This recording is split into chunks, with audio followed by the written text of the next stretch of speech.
Just give me right now, right now. Just give me right now, right now. Just give me right now, right now. Just give me right now, right now, right now, right now. Hey guys, so welcome back to another episode of LACIEOLOgy. Alright, so real quick, I gotta tell you guys my little disclaimer. If you're listening to this show on any podcast streaming source, you can also find it on YouTube.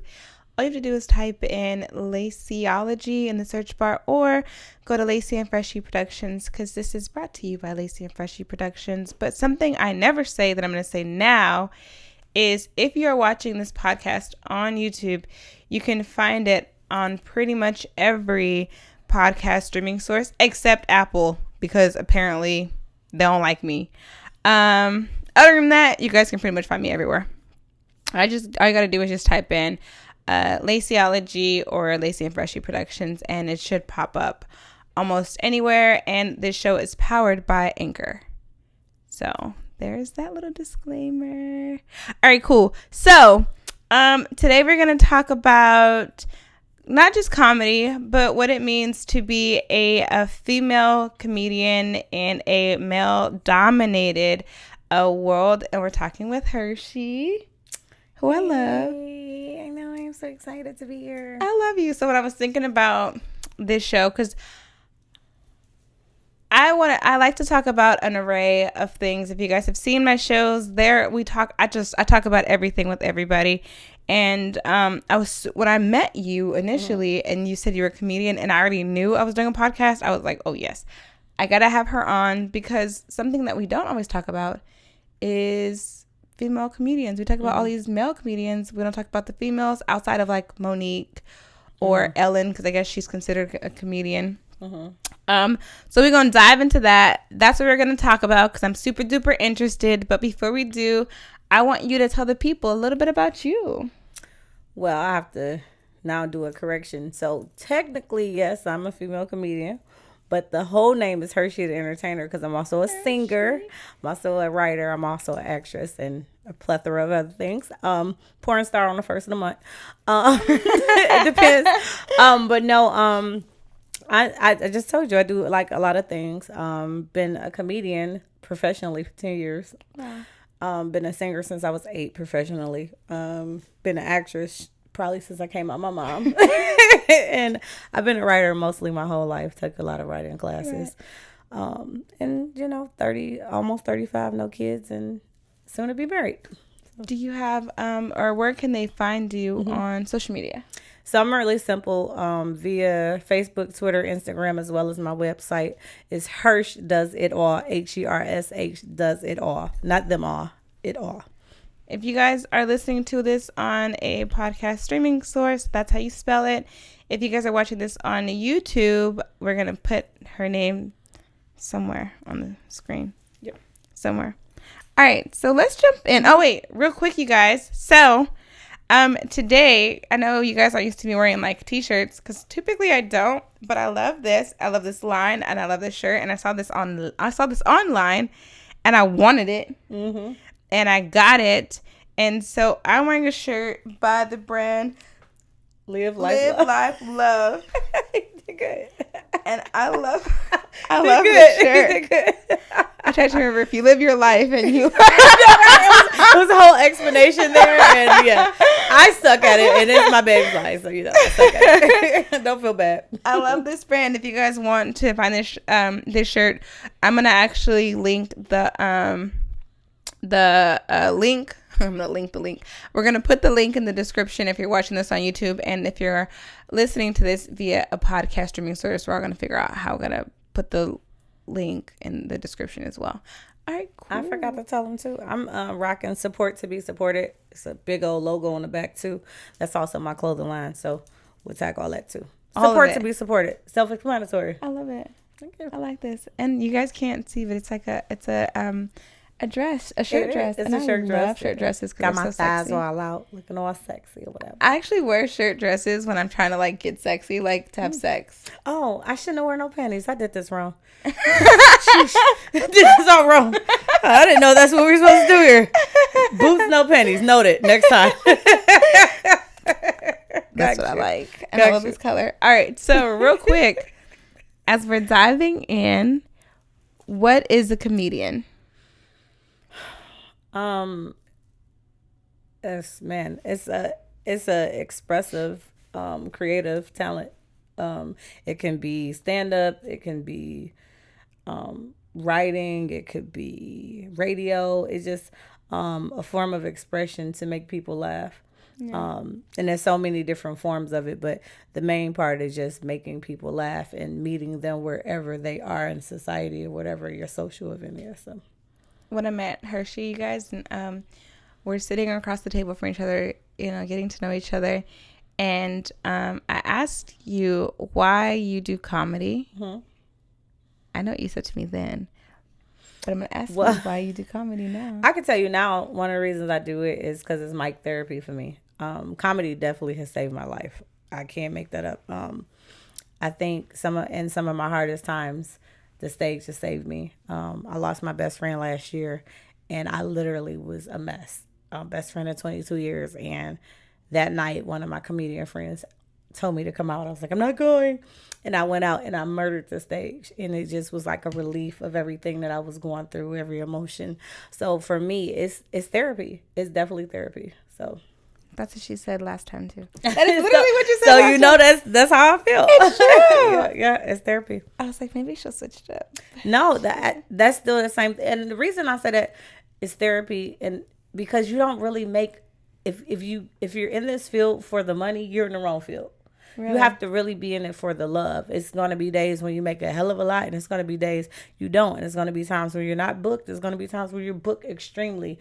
It's about the hustle. It's about the grind. So I'm not in it for the money. I'm in it for the love of it. Yeah. I'm in it for the therapy of it. I'm in it I actually knew I was on the right path when I had a show. This was like 6 years ago. And a lady came to me after the show and was like, I'm so happy I came. And I was like, oh, good. She grabbed me. She said, no, you don't understand. I was going home to kill myself tonight. Oh, and shit. She said, by me coming here and you making me laugh and you being a black woman around my age, it showed me that I can live and I needed that. And that's when I knew I was in the right field. Oh my God. Yep. Did you exchange information with her or no? No, we actually, it took a lot for me to cry because I'm like a thug for real, but we actually held each other, and it took a lot for me to even let people hold me, and I'm all crying and my lashes is falling off, and I was like, let me go, I don't want it. But she actually ended up following me, and that was kind of it. But, that was just, I think she was just sent there to just show me I was on the right path, because I think God sent her. I was kind of questioning my career path. So. Well, that and God sent you. Yeah, apparently. She was questioning. Apparently, everything. I don't believe in by chance experiences, so I think it happened for a reason. So, what made you want to be a comedian? My stepdad. I had no idea. It kind of fell in my lap. Like I said, I was a singer and I was a writer and an actress, and I was actually the year that I started comedy was also the year that I almost cut a deal with Sony Records. Oh, wow. And I had no idea I was going to be a comedian. But my stepdad was like, hey, you're going to do comedy too. And I was like, no, I'm not. He was like, you're a fool. You're funny. You're going to be a comedian. So fast forward, he put me in a class at a community college called Comedy 101. And obviously they can't teach you how to be funny, but they teach you how to get over your stage fears, to teach you how to set up your jokes.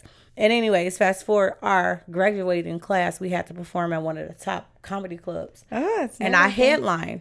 Oh, wow. And I had it was weird because it's predominantly a white club. Yeah. So the whole left side was black people. Because I was like, it was me and another lady. We was the only black people on the show. And I killed it. And I was doing it from that day on. But the next day, now I told you it was predominantly white. So the next day, I got booked to do a predominantly black set. And it was horrible. It was horrible because I did the same set, obviously. I didn't know what it meant to be universal. Yeah. So I did the same set in an all black area. And they was looking at me like, who brought this heifer in? She's horrible. Get her off here. Like, what is this, Apollo? Yeah. And I was like, maybe I shouldn't do this. Let me go back to singing. And they just kept pushing me. I had a lot of mentors that helped me get over stage fright because it's different to sing versus actually making a crowd full of strangers laugh. So that's kind of how I went. So that's okay. Before we go, how do you work through with yourself? How do you work through those hard to please crowds? It's hard. Cause I think I'm so much of an overachiever. My goal is if it's not hitting them, I have to make sure I can get them some way. Right. But it's hard. I think you kind of just gotta connect with your audience, and comedy is timing. So if you on one joke and they not laughing, okay, I gotta get out of there. I gotta do something else. And it's all about timing and kind of like feeling your crowd. Yeah. That's why I kind of go to my events early, because I can have in my head what I'm gonna say, and I get there and it's all seniors. So I'm like, oh shit, I can't talk about that, right? So now I have to change my whole set. I can't go in there and talk about twerking. They're like, right. Get her out of here, right? So I have to change my whole set. So it plays a part to also be freestyle funny, because sometimes you might not have that direct set. Right. So you want to be freestyle funny, and you kind of just want to get the crowd like, okay, that ain't working, let me go here. That ain't work, okay, let me come here, so. That makes sense. I think whenever I would see a comedian at the venue or at the club before their set, in my mind, it's always like, oh, they're like gonna pregame, they're gonna get a little drink, or they just want to make sure that they're on time. But now it makes sense. It's to fill out. You should. And see, even as a headliner, I still go early. Most headliners don't show up until about 10, 15 minutes before I don't do that because, A, I want to get a feel of the crowd. B, I kind of mix and mingle with the people. They don't, half the time they're like, I don't even know you on. And then when I get up, they're like, yo, I was just talking to her, So I always go early because I kind of just want to get the vibe, you know what I'm saying? And then if I have to do a quick set change, I can do it because I have time to do it. So. Right. Versus if you just arrive. Exactly. Nothing irks me worse than having to get off the road to go right on stage. I hate it. I've done it a couple of times because I've been double booked, but I hate it. I hate it. What I want to ask you is, what are some stereotypes that female comedians have to deal with? If you're too nice, you're a hoe. And if you're too mean, you're a bitch. But there are some hoes, right? Yeah, for sure. I probably would have been on TV had I sucked the right dick, but sometimes you got to take one for the team. Kim did it for her family. Apparently, one of the guys told me on the road, he booked me, and he told me if I want to make it to the top, I need to sleep with a nigga like him. Never did, and I never got booked again. He called my hotel room like 4 times a night. What? Yeah, it's crazy. So the stereotype for the ladies is like I said, if you too friendly, everybody think you're easy. If you're too mean and you're like stern with how you feel, you're a bitch and you're hard to work with. And that's not true. Right. I just got to a point where I didn't care. Like, you're going to respect me.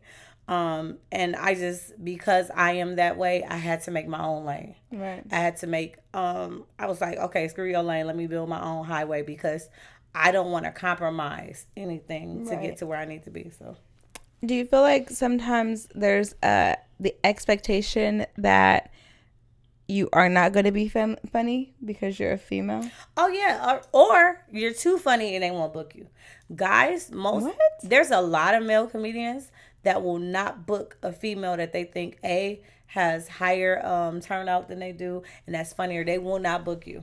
They will book a semi-funny female versus somebody they know gonna slay. Like, a lot of males are highly intimidated with women in comedy that are funny as hell. Very much so. So 9 times out of 10, if you see a lot of the tours, think about it. Most of the tours are mainly males. Right. With one female. And that one female, all right. I don't say no names. Not hilarious. And then this shade. And then the other tours you'll see is all females and no guys. So it's very rare that you'll get like a bomb lineup with like 3 funny females and 3 funny guys, because a lot of guys are really just not fucking with it. They really intimidated. Right. So yeah. Do you feel like that's why there aren't more like Def Jam comedy shows? Which I loved BT Dub. It's still a very male dominated sport. Very much so. And I've seen a lot of really funny guys, but I know a bang of really funny females. Some that I know is 10 times funnier than me. And I think they should have been a lot further than they are. Yeah. But again, if you're not sleeping and sucking and fucking, and that's the issue. Or if you're just too funny. And I had a guy tell me, literally, I did a set that killed, and it's actually surfacing on the internet. And he posted in one of the groups like, this is funny, but it's a little too raunchy and you shouldn't say so many cuss words. But you literally went up after me and did the same thing. But as a female, we got to be ladies and we got to look a certain way and talk. And they think all females just talk about sucking dick. I don't. I have family jokes. I have impersonations that I do. But I have to tone it down. I can't cuss. I can't. And I think that's some bullshit. I think as comedians, don't just see me for a sex, see me for my art. You know what I'm saying? So I think it's like that in a lot of areas in entertainment in general. I remember, so as you were saying this, I was thinking about that scene on Love and Basketball when Q is taken, and she was talking about the difference where you can get some guy's face. And I got to act like a lady. Right. And I feel like that it's even in talk shows, right? Like, female talk shows are supposed to be like housewife friendly, daytime friendly. Even if they're coming in on at night, or if it's like a late night show, it's still supposed to be, don't go against the grain. Yeah, PG. And then these men have these like Howard Stern. Yep. How the fuck did Howard Stern get a radio show? And he says everything. Everything has porn stars. And I think for me, I'm okay right now with being underground. I'm going to tell you why. Because in mainstream, they try to commercialize you so much that your rights are taken. You can't say this. You can't. I don't want to do that. I still want to be authentically who I am. And even if I'm not your cup of tea, I'm somebody fucking Hennessy. Right. Period. You know what I'm saying? And I need people to understand that you don't have to compromise yourself to be in a different lane. Like, maybe it's not meant for me to be mainstream, so I can be who I authentically am. Right. And I just hate that they tell women, go sew and be cute, and guys can say suck this and grab this and eat that. Like, come on, bro. Like, it's not fair. And I'm at 2020, I'm at a point like, okay, we enough of this shit. Like, come on. There are no mainstream female Dave Chappelle's. Nope. None. And I don't think there ever really will be. Nope. Because the world won't react to a female speaking that same kind of... Which is unfortunate, because if you think about it, most of the writers in Hollywood, most of the leaders in Hollywood are females. Yeah. Everybody knows all the females run the free world. No male president has ran this country. Everybody knows that. I just want to know, am I the only one? Like, all of the Barbara Bush, Michelle Obama, you know they was in the White House like, no, you're not going to wear that. Yeah, Hillary, you're not going to wear that. You're not going to do this. When they had scandals, who you think cleaned it up? They wives. So everybody knows that the women are running shit, but they still don't want to put us in the forefront to lead. Right. And it's crazy to me. So I think it's because men get so used to women being in the background. She could steer the boat, but if we pass another boat, duck down, just duck down. They get intimidated. But I don't know if you ever heard the saying, behind every good man is a good woman. No, on the side of every good man is a good woman. Right. I ain't behind shit. I ain't in front of shit. We walk together. Right. And I think that's just what has been taught. But we're not in the 60s no more. Women ain't just at home having kids and baking cakes. Like, no, we are independent working women. We mothers. We entrepreneurs. And we should be treated in the same light as the most talented man. So, yeah. I think that even if a man, and I feel this, in comparison, you know, men and women, the least talented man is still far more superior than the most talented. You don't have to be a smart man at all, but as a woman, you have to know how to be more intelligent. You have to be like cunning. You you have to know so much strategy just for not even a seat at the table, but just to be in the room. Like, there's still no seat for you. But you can stand over there. You can stand over there and tell us what to do at our seats. Or you could literally just stand there, and if we take a photo, come up just a little bit closer. You can put your hand in there. Yeah. You can put your hand in the photo. That's it. Legit. Yeah, absolutely. I totally agree. All right, so what is the comedy community like? Because, and I asked this question, I was talking to my partner, and we're watching, we watch a lot of stand-up, and like, we just watch a lot of stuff. We like to laugh. And we were like, man, I bet it would be so much fun to just be around a whole bunch of fucking comedians. It's funny as hell. Especially if you get people in the room, like in Detroit, most of the comedians there, we all know each other's sets. So we'll start talking, and then we'll have a tagline for that, and they'll write it. And next thing you know, we talking about skits and just comedians' brains are different anyway. Yeah. So we can turn a very dark situation into something freaking funny, right? And only we think of it. So it's so funny to be in a room, especially if everybody high or drunk. It's even more fun. But it's a brother and sisterhood. We can argue and fight all day, but if somebody outside of that, we're gonna rip your damn head off. We can literally go toe to toe.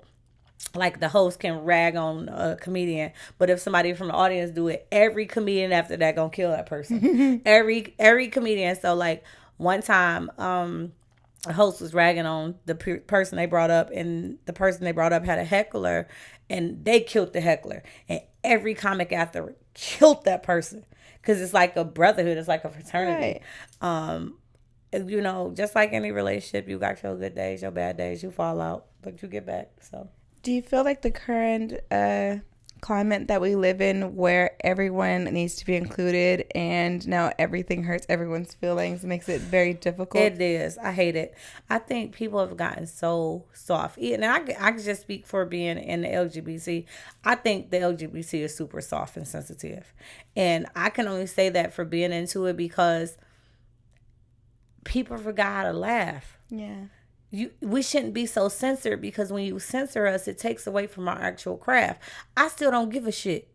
What I realize though is now that everything is so sensitive, you can still say what you want to say, but you have to be clever with it now. Mm-hmm. You can't just, you have to put it so you have to think about it so well. And I don't like that part, but I've learned how to adjust to it. But I think not just with the LGBT, just people in general, it used to be a time where somebody can come in the audience with a wheelchair, we can rag on them, but we all laugh, and you not just assassinating the guy, but you can make a joke. Now everything is so damn sensitive, and I'm like, in the world that we live in, all we got right now is comedy. All we got is to make people laugh, especially in such tragic times, and y'all taking that away from us. Right. And even when they had like Kevin Hart apologized for, and what he did was years ago. Long time. It was a long years time ago. And it wasn't, for me, I didn't think it was bad, because if you can't talk about yourself and your family, who can you talk about? But I mean, would you really want, I think the Kevin Hart thing, what it showed is the problem with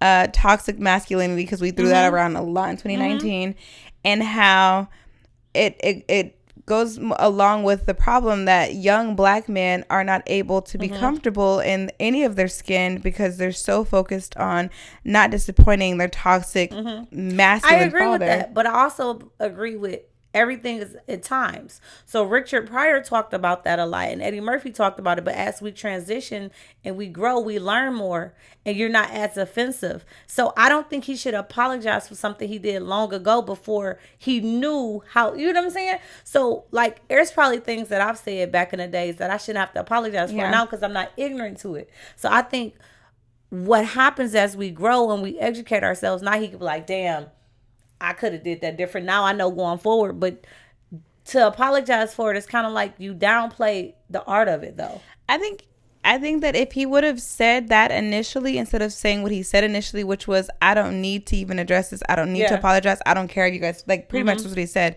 But if he would have been like, okay, look, because Justin Bieber, I'll use him. Justin Bieber, when he was younger, there's a video of him saying the N-word quite a bit, right? And he didn't necessarily need to give a full apology as much as he needed to acknowledge exactly what you just said. At that time, times were different. Yeah. I was different. I was younger. Now I know those kind of things aren't funny, but he never had to just genuinely say, I'm so sorry, let me break down in front of the whole world and cry. And I think the reason why Kevin Hart got it so bad is, one, yes, he is a black man. We were kind of hard on them. And his audience is heavy Caucasian. Yeah. But because he made it seem like how you guys feel does not matter. But I still want your money. But see, now I can speak from being on the comic side of it. It was more so of I still have to be unapologetic for my art. Yeah. But because he's now commercialized, he has to be, you have to be mindful of that. You get what I'm saying? And as a comic, it's times where I'm like, I'm not apologizing for what the fuck I say, because I say what I said. But you know what I'm saying? But going forward, as you grow and you just see how, like I said, stuff is so sensitive, and people, you have to be mindful and cognizant of that. Like, okay, I can't really. And I think initially that's why he responded for that, because if you know any comedian, we try to stay unapologetic. We don't want to feel like we watering down our art. Right. So his initial response was like, I'm not, because that's how he feels. Like, I wrote it. It was funny. That's it. It was funny for the moment. Let it pass. Exactly. Because I'm not saying it now. And if I, and that's the same thing with, I don't think there was anything wrong with Dave Chappelle's stand-up last year. We watched it a couple of times and we cracked the fuck up because it was funny. But the LGBTQIA plus community were so up in arms because he made gay jokes and like trans jokes. But that shit was funny and it's true. And that's what I'm saying. Like, if you can't speak on social events and what's really happening, what we gonna talk about? What are we gonna talk about? Like, we have to talk. Like, that's like not doing politic jokes, not doing sex jokes, not doing LGBT jokes, not doing men jokes, not doing white jokes, not doing black jokes, not doing women jokes. Like, what are we gonna talk about? But now that's the thing too, is there's, oh god, it was huge on social media where these people were upset because they feel like they don't feel comfortable. Caucasian people, they don't feel comfortable going to non-white people comedy shows because they always make fun of the white people. That's what we do. Well, see, I'm different. Like, like I said, it goes off the crowd too, right? So I try to do an equal amount. Like, I'll say, and I don't really do race jokes. I rarely even talk about the crowd. Normally, if I'm talking about the crowd, it's because you're a heckler. Because a lot of times, I don't believe, me personally, I'm not an insult comedian, because you never know what that person's going through that came to see you. Oh, I love that. So I really don't talk about people. Unless it's my family, or, or unless, like I said, I got a heckler. Other than that, I don't really fuck with the crowd. I got enough material to do.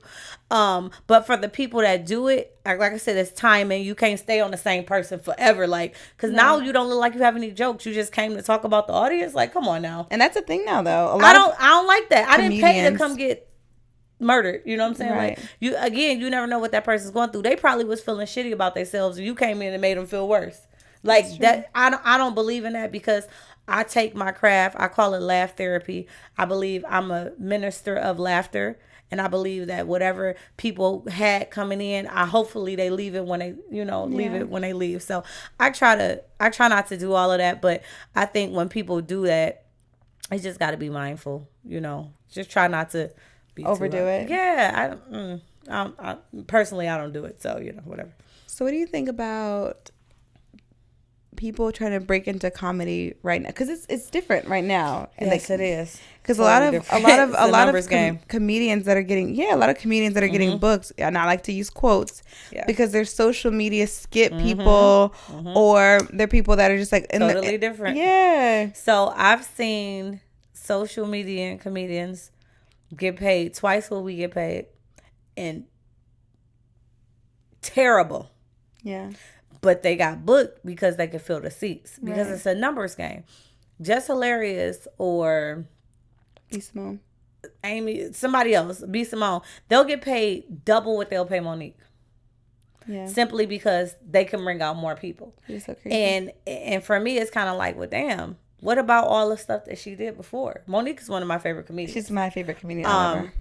And I think moving into this, I'm still old school. I like to get out and hustle. I do a couple of skits, but I like the hustle of it all. I don't do I gotta post every day. Shit's exhausting. But moving forward, you kind of gotta move with the changes. Yeah. But I don't think, it's only a couple of people that I can actually credit that has crossed over from being a social media comedian that can kill a stage. It's only a couple of people. DC Youngfly? Yeah. Okay. Ryan Davis, if y'all don't know him, look him up. He's from Charlotte. I know him personally. I've seen him start from skits to murdering stages. Yeah. I've seen it. Wayne, Country Wayne, he's another one that started from there and could kill a stage. And I think it's hard to do with the transitioning, because sometimes people forget it's no cut, it's no camera, it's no edit, it's game on. So you have to, and it gets so bad that they start stealing jokes.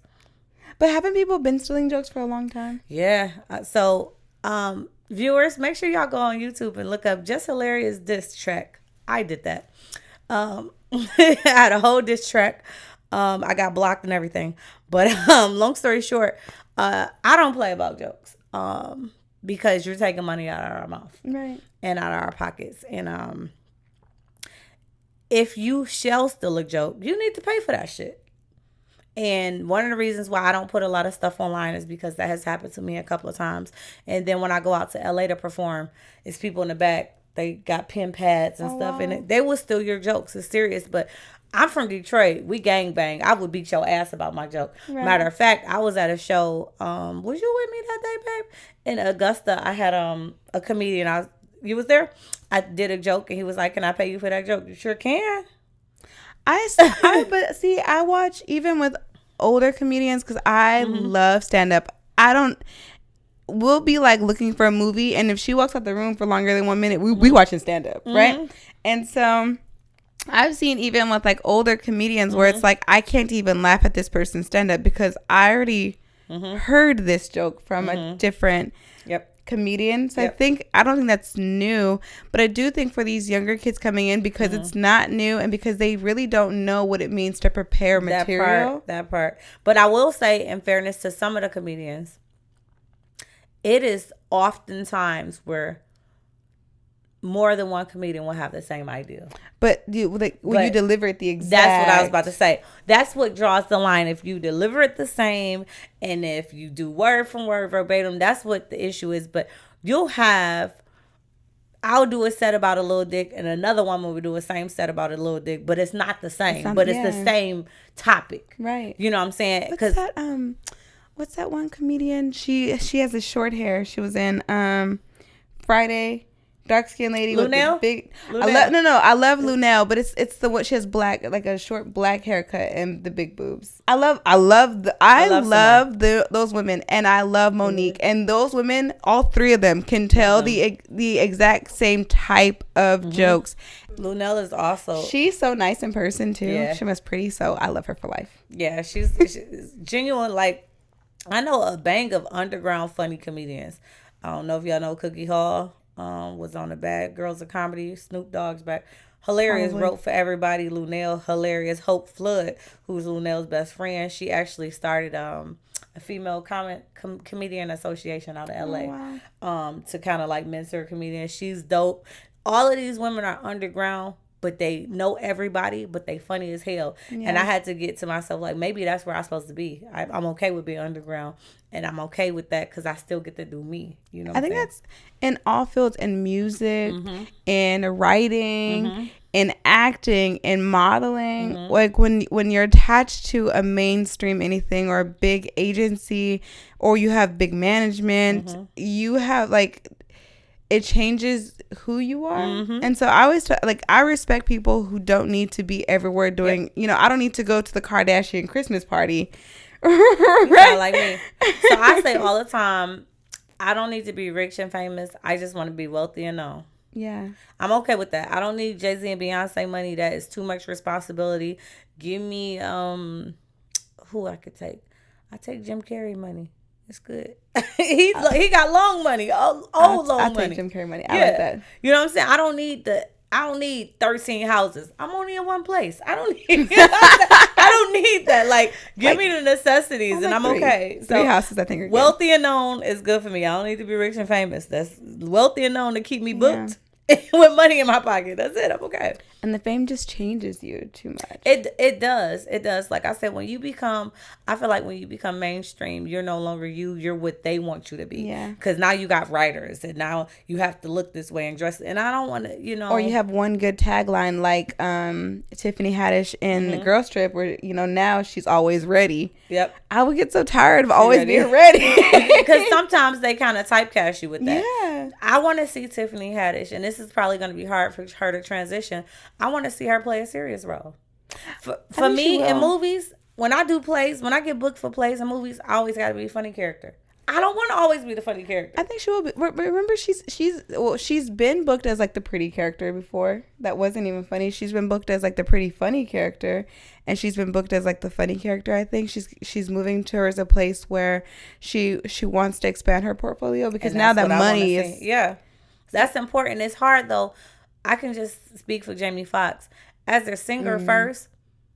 when you cross over to being a comedian, that's all they want you to be. It's Yeah. funny.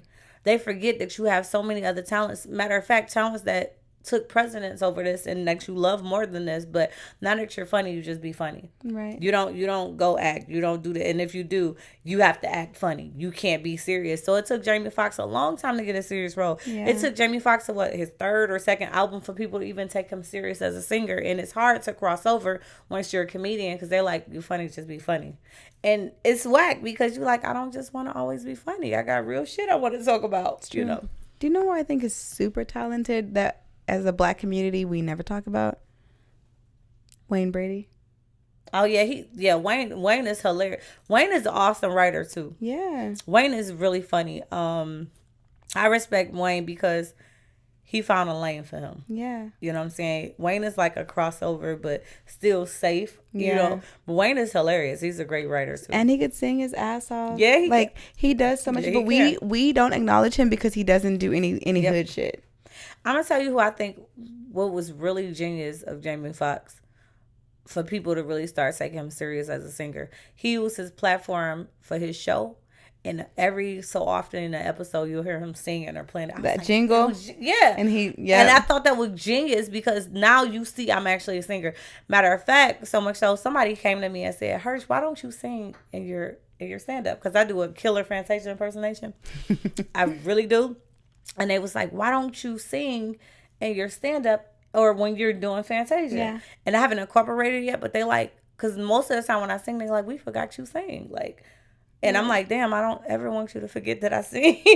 But they will. Yeah, and they will, because like I've got so adjusted to being just a comedian, and that's why they changed my name to The Entertainer, because I needed to understand I'm just not a comedian. And matter of fact, my mom's like, okay, you funny, but we need to work on this album. You never finished your album.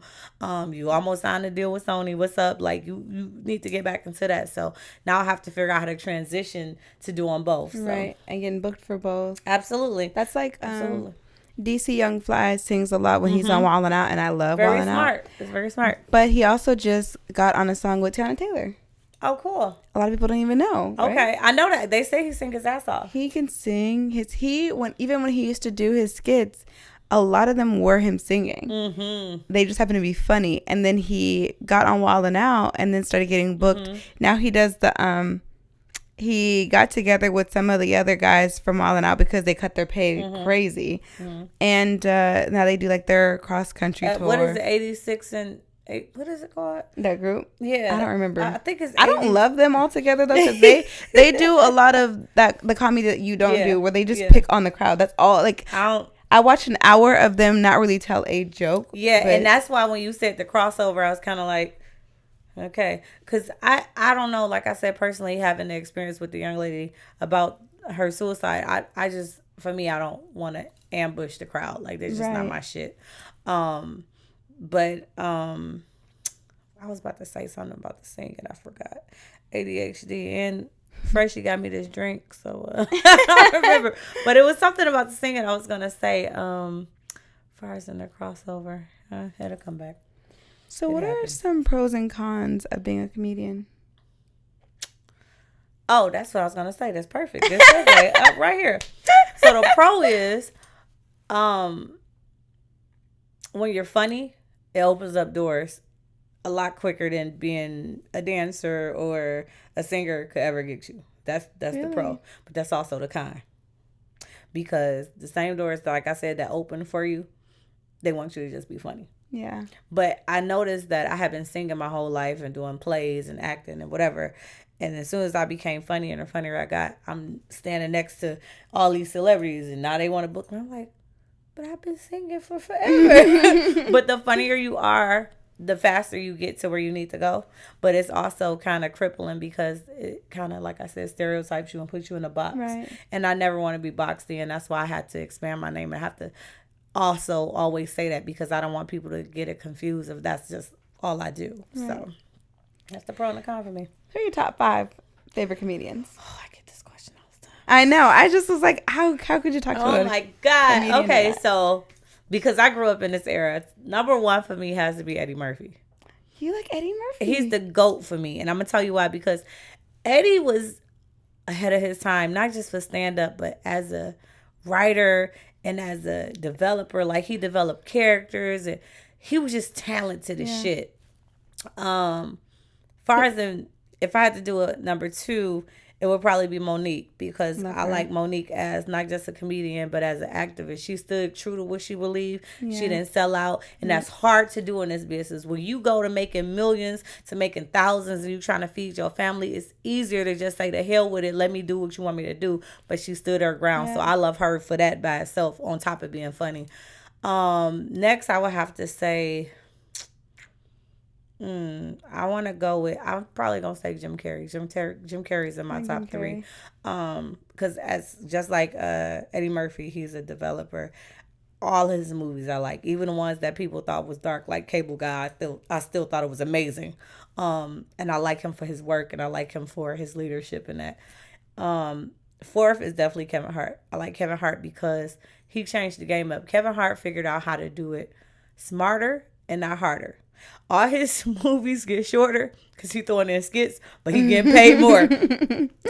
Hats off to that guy. So I'm a Kevin Hart fan. I love the fact that he's paving ways for us.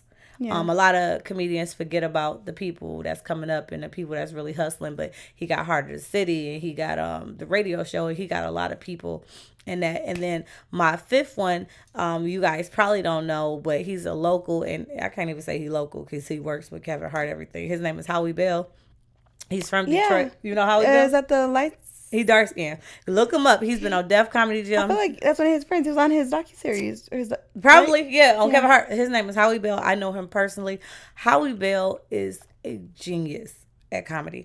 And not only is he a genius, Howie Bell has never turn away from me. Like, if I call him any city I'm in, he gonna plug you. He don't have a problem with, oh, you get too much money. He's going to pave the way, and I love him for that. But he is hands down one of the funniest people I know.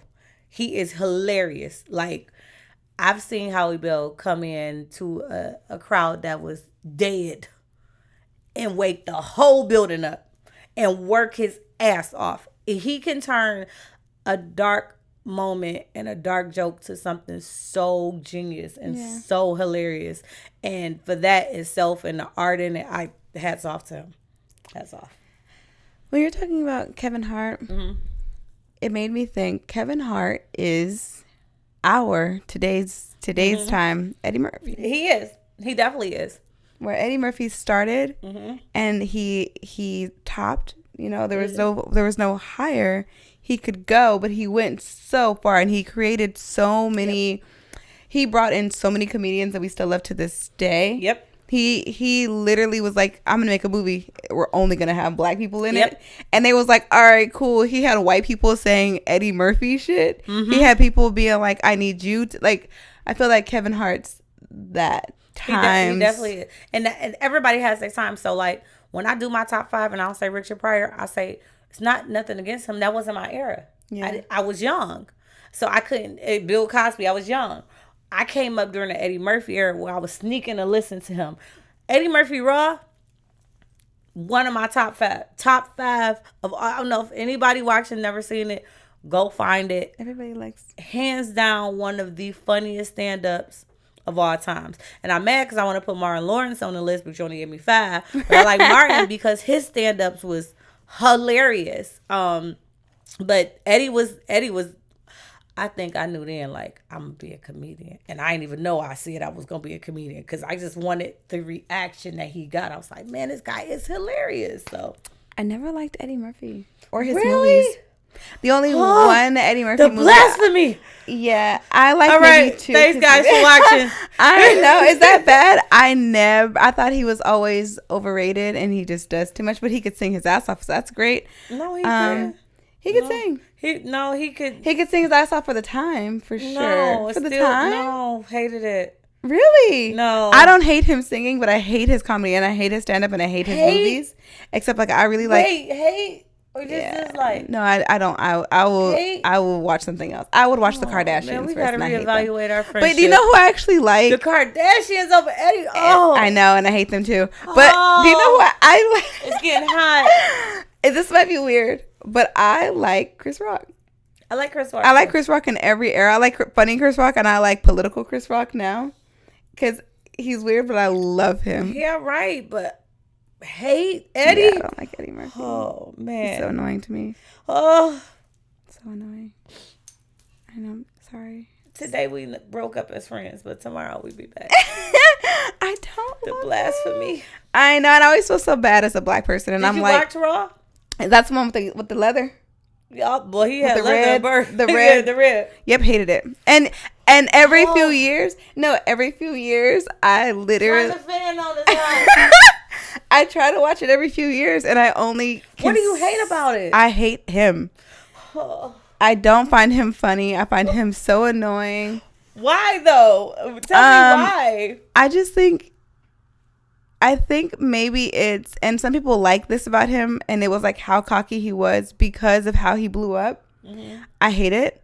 I think that he must remind her uncle or some shit. No, she don't like. No, not even. He reminds me of Eddie Murphy.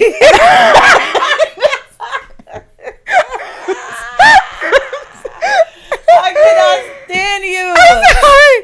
No, I need every viewer to know the views of Lacie does not reflect HerShe The Entertainer. Ow, I need to clap. This is funny. Go ahead and clap, girl.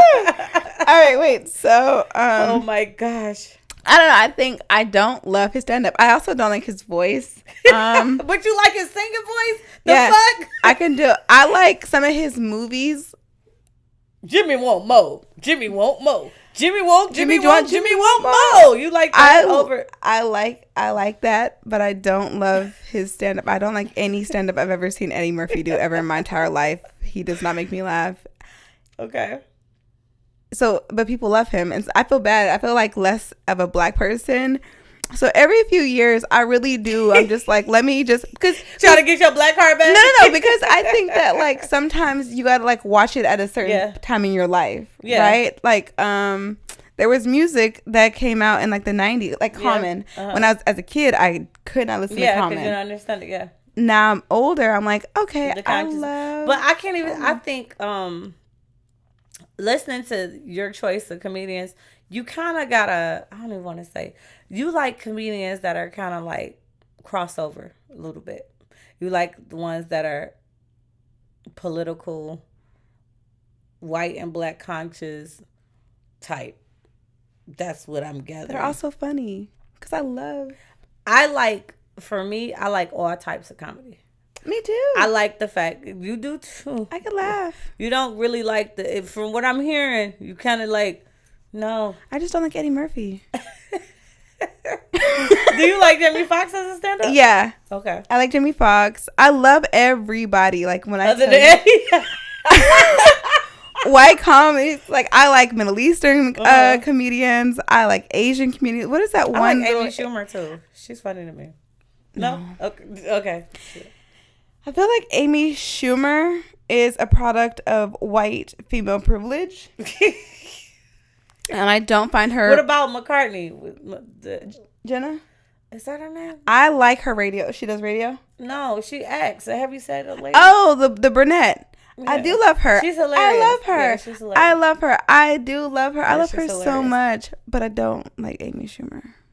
And I also hate... what's the other blonde chick? I got one for her. She did 50 Cent. Oh, what is her name? Oh, you talking about... Oh, what is her name? I hate her. I know who you talking about. You hate her? Yeah. I know exactly who you're talking about. She's not funny at all to me. What about Nick Cannon? I like Nick Cannon. Total silence. Have you heard his stand-up? No. Okay, look. I like Nick Cannon for all of what Nick Cannon is. Yes, for the culture. I don't think that Nick Cannon by himself is necessarily... Did you see his most recent stand-up? No. Because he just released one, right? Yeah, well... I didn't watch it. It was funny. But I do watch Wildin' Out. Until Nick starts rapping, and then I'm just like, oh my God. He wants to be a rapper so bad. Bless so bad. So bad. I don't know. I like people across the board, but some people I do think are overrated, and some people I think are products of privilege. And I also think like people like Eddie Murphy, maybe he was funny, But the problem is, no, this is a real thing. I think he was an early product of like mainstream, and having to fit into that same like his style. It could have been more eclectic, but he did the same kind of like corny shit, and I got over it. Yeah, but again, that goes with his times. You gotta. Yeah, because Kevin Hart, I think he's getting there. Yeah, but what he does, he's getting more commercialized too, though. So commercial, but his movies are super commercial. He does a lot of like endorsements, but what he tries to do is make up for that with his comedy specials. Well, I haven't seen the recent one, Irresponsible. He just talks about what he did with his wife. And everybody said it wasn't funny, which hurts my feelings because but I gotta see it. What about the Wayans? What's your take on the Wayans? Yeah, I like them for the culture too. But yeah, back to Kevin Hart. That was quick. She like out for the culture, and that's it. I am so disappointed with Kevin Hart's last comedy special because I gotta see it. One of his comedy specials, oh my god, which one was Laugh at My Pain? I watched it at the movies, and I was literally in the aisle on the floor rolling laughing. The girl that came with me was like, I'm leaving. Like, I was embarrassing her to no end, and it was so funny. And then this recent one, I feel like he made it to clear up things because he didn't want to release any more statements because the past few years of him releasing statements have all been twisted, and he's been losing money. So now he was like, let me just put a comedy special together and just make all of my statements. I'm gonna tell you what Kevin did. Kevin is the genius at this. Anything that Kevin get caught up in or B has going on, he's going to turn it into money. Yeah, and so when he came up with the Laugh at My Pain, I thought it was genius because that's exactly what people do. They laugh at our pain, like, and they don't even know. Like, one of the reasons we're so good at comedy is because we hurt the most. Right. So when he came up with that, I thought it was genius. So anything that Kevin gets into, he's going to market that shit. Yep. And nobody can tell his story better than he can tell his story. Yep. So it's always genius. Like I said, I haven't seen it, but I had mixed reviews. Some people said it was the best one he had. No, and then, who? And then the guy today on the plane told me it was not good. So I don't know. I thought it was the worst one he did, and I was so upset because I was super excited to watch it because I love. But think about the pressure that he's under. You got to keep going more and be funnier than that's a lot of pressure, especially when you got like 11 stand-up specials. Kevin, it's been years since the last one, bro. You got this. He needs some new writers. Call me. It's true. I feel like Kevin Beyonce's it. He also Nicki Minaj's it because those two they will never actually make a statement, but they'll make an entire album. Oh, for sure. Beyonce ain't gonna say nothing. Then she gonna be like, Tiffany. Did she just throw Tiffany? You gotta sign a disclaimer, Tiffany. Like, wait. So how do you feel about Tiffany Haddish? I love her. I think she's funny. I do not like the fact that they're trying to water her down. Yeah. But I love Tiffany because she's doing the same thing Kevin did. She's bringing people along. She has Monroe. What's her name? The drag queen Monroe. Who's a drag queen comedian. She's been everywhere. Yeah. Tiffany Haddish brought him around. And along with a couple other people. And if nothing else, I always respect comedians for that because it's so easy to get popping and just forget. Right. And she did what was done to her. Kevin Hart, a lot of people don't know, unless you pay attention to her story, Kevin Hart actually gave Tiffany Haddish a place to stay. Right. When she was homeless, put some money in her pocket, and she kind of paid it forward. And that's what life is about. Right. We blessed to be a blessing. We support to be supported. And I love the fact that she still stayed true to that no matter how much money they gave her. She's like, I still got to go get my people. Yeah. And I love her for that. I think she's funny as hell. I think they're putting so much pressure on her. When she did that show and they said she bombed, there was a lot of stuff that went with that. She had been drinking, and technically I heard she wasn't even supposed to perform. They kind of like pushed her up there, so she wasn't prepared, and then she got a lot of pressure on her. Yeah. Like, if you out partying for New Year's Eve and they just make you go be funny, you're like, shit, I wasn't planning on doing that. You got to get in the headspace, get in the game. And I just think they're giving her a lot of pressure. And as a black female, they on her neck. Because there's no more room for another one. No, it would never, name a time you'll see two black, a man or a woman in the same league together. You won't see Eddie and Martin at the same time. When they weren't at the same time? Chris Rock and Martin? First of all, Chris Rock was the white black guy. He is, but he's so funny to me. Yeah, so technically you're not going to see I don't know. Dave Chappelle You wouldn't have at that time anyway, Dave Chappelle and Martin on the because they always have like a time, okay, we're going to give you a couple of years and now it's your turn. And it's whack because there's so many talented people and there's enough money and there's enough room. But I feel like the early 2000s, the late 90s was like a great time for black comedians because we were making our own content. Like John's, what's the one you said? Not Lunel, but the other one with the big boobs and short hair. I love her. Oh, Samora. Yes. Okay, but see, you're missing. Samora was on, but she would never be at the status she should have been at. That's what I'm saying. Samora should have been Tiffany Haddish and beyond. You're not gonna see some more, and then they pin a lot of people together. So they gonna pin Monique and some more. So whoever battle it out, you can win. Like, and it's whack. Like, it shouldn't be a competition enough to. You're not gonna see them reach their full potential because now we gonna throw her in, and we gonna get her a couple of rooms. When she fuck up, we gonna put somebody else in. And it's just unfortunate. I think that's just where Tiffany is right now. She's having to hold it down by herself. Yeah. For all the females. Yeah, and she I know it's help out here. Like. It's so many times you just look up and you're like, where's all the black female comedians? Because I know I can name a bang right now of underground female comedians that's funny as hell that should definitely be running shit. It's the same thing with like rappers. Where are the actual black female rappers? Because that part. What we got right now ain't really it. But like, I'll listen to y'all because, y'all are out and I support. Yeah. This is the fist I can make. But that's like a claw. She clogged y'all ass. But it's for real. Like, where are the black actresses right now? Because they're still booking 40-year-old actresses for roles for 20-year-olds instead of letting there be 20-year-old black actresses that aren't in Tyler Perry. Right? So it's like, where's representation? They have a limit and a cap on how many they're gonna let in. It's true. And right now we're due for a new Oprah. So I'm trying to see who. They have that one. What's her name? Ooh. Anyways, we're gonna talk about this later. But I like this. How is this for you? This is awesome. I like intellectual conversation. This is good. I like to be well versed, and I like the fact that outside of the ha ha he he the sex, we can actually get to the meat and potatoes and talk about shit that people really want to talk about. Right. Too, so like how Eddie Murphy's not funny. To blasphemy. Again. HerShe The Entertainer does not support the comments of Lacie on my Eddie Murphy. I still love you, Eddie. You guys, we're going to wrap it up. I love you so much. We're probably going to have HerShe again because there's some other things that I know that she and I want to talk about together that we couldn't talk about like the on thumb. This episode. On this episode. Insider.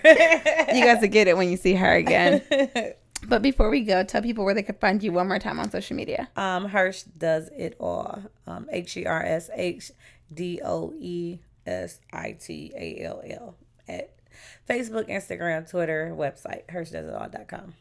If you guys are watching this on YouTube, her name's going to be somewhere on the screen. And if you're listening to this via some kind of podcast streaming source, we're going to figure out how to put all her information in the description, as well as the description for the clothing line that I'm wearing, Live, Life, Love. And then also HerShe's Support to be supported all day. This is LACIOLOgy, and don't forget. Thanks for having me. I had a ball. Did you? I always have fun with you, though. Especially when cocktails are involved, Which is always, because I drink a lot. No judgment, sis. No judgment. Bye, guys. Bye.